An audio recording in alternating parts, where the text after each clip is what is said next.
तो दोस्तों क्या हाल है। Hope you are all fine. सबसे पहले मैं यार आपसे ये ज़रूर कहूँगा, ये बहुत दुख का मौका है। वाक़या मरी में पेश आया, इससे तो आप खूब वाकिफ़ होंगे कि ये वाक़या क्यों पेश आया।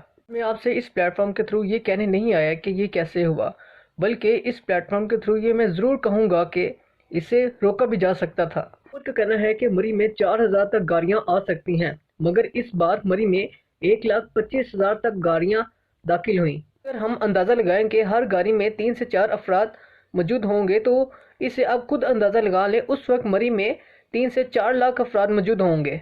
अब सुनने में ये आ रहा है कि मरी में एमरजेंसी नाकफ कर दी गई है, पाक फौज लोगों की मदद को पहुंच गई है। अल्लाह ने मरी की सूरत हाल को देखते हुए सरकारी गेस्ट हाउस और सरकारी दफातर को सियाहों के लिए खोलने का हुक्म दे दिया है। तो ये भी बताता चलूँ कि शहबाज शरीफ का कहना है कि यह हुकूमत की नाअहली है कि वो वक्त पर सही इकदामात नहीं कर पाई, जो आज ये मौका देखना पड़ रहा है। शरीफ का मजीद कहना है कि बर वक्त सियाहों की मदद क्यों ना की गई। लोगों को ये भी बताता चलूँ कि मरी में 20 से ज़्यादा लोग अपने खालिक हकीकी से जा मिले हैं। आपका इस वाक़े के बारे में क्या राय है, कमेंट बॉक्स में राय ज़रूर दीजिएगा।